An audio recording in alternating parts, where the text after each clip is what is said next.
Hello there, Internet world. Welcome to another Tiny Desk sermon. Glad you can join me or watch later if you're not watching live. We are going to look at the readings for this coming Sunday, which is Resurrection of Our Lord Sunday, otherwise known as Easter. And with a lot of interesting things to talk about. If you look at the list of readings there on the screen, you see there's actually a number of different choices for the readings. It is common to use Acts throughout the Easter season in place of an Old Testament reading. However, I find that gets a little weary after a while.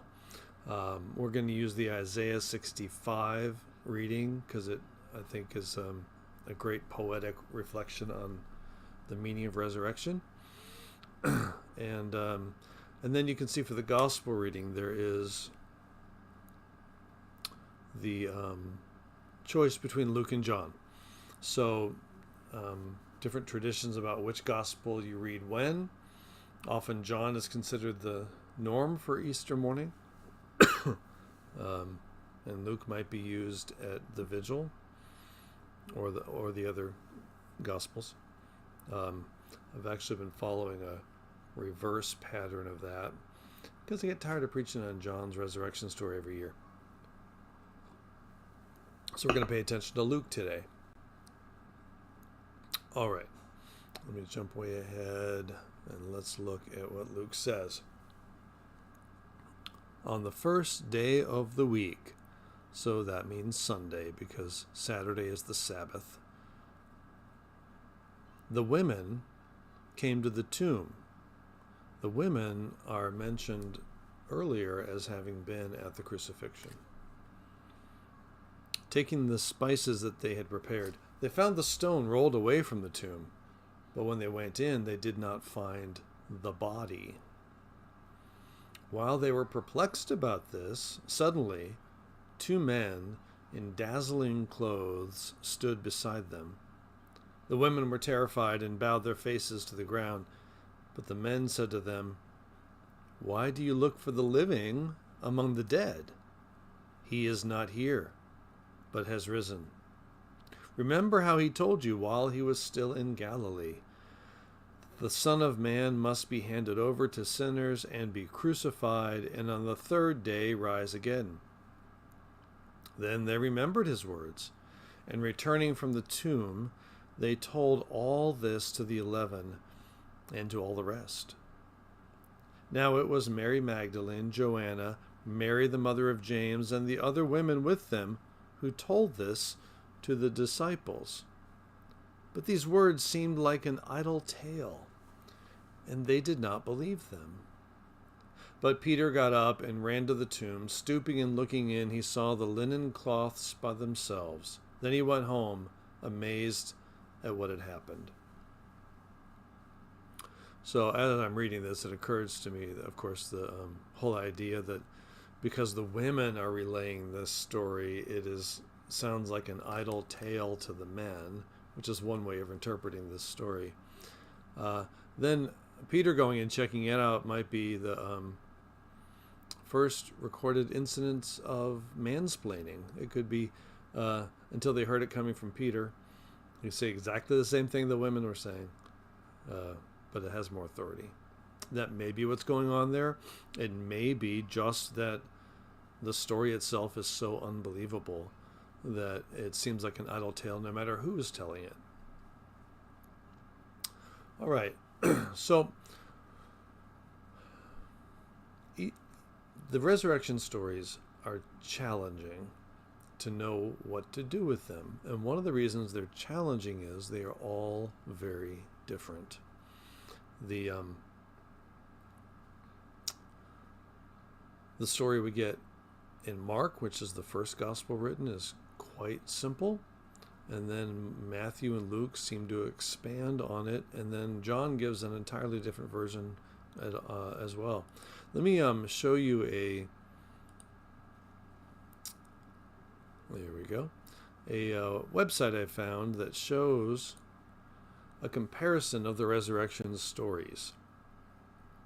And again, we are reading Luke, but let's look at a few of the differences. They all start out very early on the first day of the week. Matthew and Mark, well, Matthew names Mary Magdalene and the other Mary. Mark says Mary Magdalene, Mary, James' mother, and Salome. Luke says the women, who are then later in the text named, but also there's more women that aren't named. So it's a lot of women. In John, that's Mary Magdalene. What happens? Well, in Matthew, there's an earthquake, and an angel speaks to them, and the women meet Jesus. In Matthew, there's an earthquake at Jesus' death, and there's an earthquake at Jesus' resurrection. In Mark, the women bring spices. Angel speaks to them. The women fled the tomb but said nothing. There's no appearance story of Jesus in the original ending of Mark. In Luke, women take spices to the tomb. 2 angels appear, 2 angels instead of 1, and speak to them, and then they go and tell the disciples. And then in John, we get Mary Magdalene and Peter, and both of them seeing the empty tomb, but Mary encounters Jesus. So notice that in Mark and Luke, at this point in the story, there's no appearance. It comes later in Luke. It doesn't happen in Mark at all. So I wanted to share that just to say that it is not at all clear what to make of these stories if you are simply concerned with trying to answer the question, what happened? If you're trying to answer a historical question, what happened, the text doesn't give you a single version of that. The 4 Gospels. And Paul also has a different way of telling the resurrection stories of Jesus. So if the texts don't give us a single answer to what actually happened, what do they give us? What they give us is a sense of the meaning of the resurrection of Jesus. And I think we can get a little too caught up in historical details in the stories and whether we think that really happened or not, or how the stories don't fit together, and lose sight of what the purpose of these stories is, to tell us what it means to say that Jesus was raised. So even within the stories, the simple fact of an empty tomb can lead to several different conclusions. And the one most common assumed was that somebody took the body. Somebody took it and put it somewhere else. Or in another version, the Roman authorities fear that somebody stole the body in order to, make up a story about resurrection. The other version is that Jesus lives. And let me just say that the empty tomb, which is in all 4 Gospels, doesn't simply mean that Jesus' dead body got reanimated and got up and started walking around. That's what I call sort of the zombie interpretation of resurrection.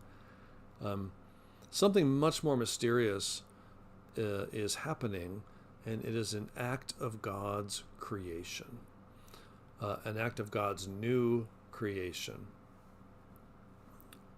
And that is that whatever was Jesus' existence on earth, it has been transformed out of death into a new living reality. And you don't have to find a single way to say what that is. I think we have to have a lot of room in our imaginations and our experience and how we try to capture what the resurrection of Jesus means. Um, in this book that I often use and promote, The Last Week by Marcus Borg and John Dominic Crossan, they talk about the resurrection stories, and then they say, well, what do these stories mean? What are they trying to tell us? And they distill it to two key points. One is Jesus lives. So however that can be true, Jesus is a living reality. Jesus is not just in the past. Jesus is in our present reality in some way, and can be experienced in some way as a living presence, as a brother and friend, as a companion on our way. And in the breaking of bread and the sharing of wine, we somehow say that Christ is a living presence in that ritual action. The second thing that they say in the book about the meaning of these stories is that the resurrection is the vindication by God of Jesus. That the way of Jesus, which looks like it got snuffed out by the way of the Roman Empire and religious power brokers, if it was just the cross, you'd kind of say, oh, I guess the Roman way is the way, because it won. The Jesus way is dead. But somehow early Christians experienced something totally different, and that is that God had vindicated Jesus in the resurrection. That therefore, the way of Jesus really is the way of God, the way of the kingdom, the way to be in this world, if you want to be in this world the way God created it. And that is the way of servanthood, love, forgiveness, mercy, justice seeking, and so forth. And of course, connecting all that to the reality of God. So the two main takeaways of the resurrection stories, as Borg and Crossan say, is Jesus lives and God has vindicated Jesus. And that means we have to go back and reinterpret and reread and re-experience the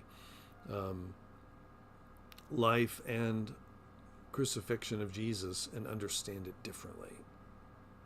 So it's really the resurrection that gives the cross its full meaning, because the cross in and of itself is not the good news. It's it's life, death, and resurrection. It's the full Paschal mystery that is the heart of the Christian faith. So we have Luke's version this year, and some of the unique things about Luke's version.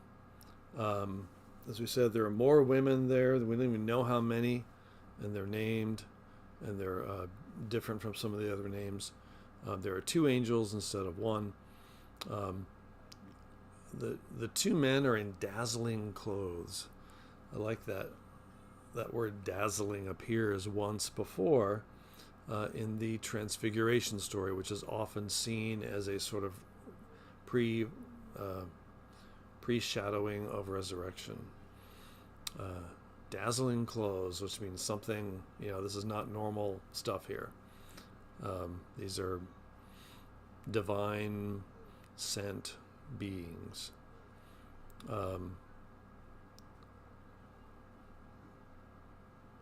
And then I think the idle tale, which is Luke's way of saying how the first resurrection proclamation was received, it wasn't received well. And I think it's worth pondering how we too, whenever we hear this story or stories, how we might be tempted to see it as an idle tale, as something that's unbelievable, as something that, because the four stories are so inconsistent, they can't make sense. And then to try to go from thinking of it as an idle tale to an entirely new reality is where I think both the experience that we have in life and the faith that we have stirred up in us takes us from the idle tale side to the entirely new reality. I said a minute ago that they gathered on the first day of the week, which is Sunday. This is, of course, why Christians ever since have gathered on Sundays to celebrate the resurrection and to share the Lord's Supper. Sunday is not the Sabbath day. Sabbath day is Saturday, the seventh day of the week. In fact, the early Christians were mostly Jews, and they tended to keep both. They would go to synagogue on Saturday for Sabbath and go to gather in Christian homes, usually, to celebrate the resurrection of Jesus and share the Lord's Supper together.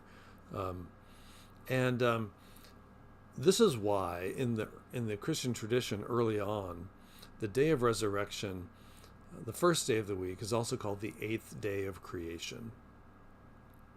Because we know God created the world.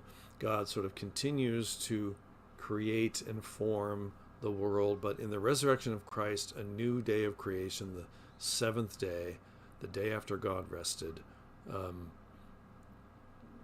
something entirely new has happened. That to me is kind of the heart of the meaning of the resurrection, is that God can create anew. And if we don't have any trouble believing in a God that created in some way, however you understand that, and however you hang on to your sort of scientific worldview at the same time, if you can believe that, then I think believing in an eighth day of creation is not so big a stretch, because of God's creative power and God's capacity to create life, and most of all, that God creates out of love, and that Jesus is the sort of exemplary example of God loving humanity, both Jesus' love for others and God's love of Jesus, that love cannot die. That love endures the grave, and therefore the resurrection is the love of God vindicated in this world that doesn't seem to know what to do with the loving God anymore. So the vindication of the way of Jesus means something a little bit intimidating for Christians. To gather together and say, Jesus is Lord, Jesus is risen indeed, is to say, therefore, we have an obligation to carry on the way of Jesus, to share good news with the poor and the outcast and the forgotten and the sick and the wealthy who don't quite get what God's up to, and everyone. We don't have the option as resurrection people to treat the Jesus way as if it died with Jesus on the cross. Because if Jesus lives, then the way of Jesus lives. The way of Jesus is empowered by him in the life of his followers through, inaugurated in baptism, nourished through the Lord's Supper, by the presence of the Spirit, and by the inspiration of the story of Jesus. That lives in us. And so those of us who take all of this seriously, even if we don't understand it completely, and we don't, means when we come together as church, we come together to say, Jesus is risen, therefore we now carry on the living way of Jesus in how we live, and how we speak, and how we relate to others, and in how we anticipate that God will, in fact, because God can, in fact, create this world anew. All of that is to say, too, that the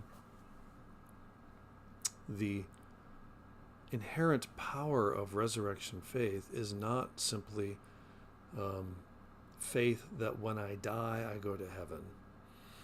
There's nothing in the New Testament about when you die, you go to heaven. There is a lot of talk about resurrection of the body, and I'm not going to go into all that interesting talk right now. But the power of the resurrection is to make us new now, through faith in the God of new creation, of new life, of a new day, the eighth day. So that's what I'm pondering about for this coming Easter Sunday. What does it mean to say Jesus lives and God vindicated the way of Jesus in the resurrection? And what does that mean for our lives? I'm still pondering, but that's the direction I think this goes. Well, I'm not seeing any comments out there. I think a couple of people are tuned in live, but if you have one, I'll give you a minute to put something out there before I wrap up. We are having a Holy Thursday service at 7 p.m. We're having a Holy Friday afternoon meditation from noon to 6 in the sanctuary. It's a silent, open space with different prayer stations and ways to meditate on the cross. And then we have the Good Friday liturgy, the Holy Friday liturgy. I was doing pretty good there. We're trying to use those terms at 7. No Easter Vigil this year, but Easter morning we will begin with the beginning ritual of the Easter Vigil, which is the lighting of the Paschal candle and blessing it. So we will kind of pull that into the beginning of our Easter worship. All right. Well, I hope you can join us. We had such a wonderful turnout for Palm Sunday this past Sunday. It felt like this is church again. And I know that's going to be true the rest of this week as well, as we come together, as we have not been able to do for 3 years, and immerse ourselves in the heart of the Christian faith, which is the Paschal mystery, which is Christ has died, Christ is risen, and Christ will come again, which is summed up in the Holy Thursday, Holy Friday, Easter pattern of worship. So I encourage you to join us in person if that's something you're able to do, and certainly join us on live stream if not. I think that's all I got. Not seeing any comments. Thank you so much for joining me. I will not have a Tiny Desk sermon next week. I will be traveling, taking a few days off. So I'll see you again in 2 weeks. Peace.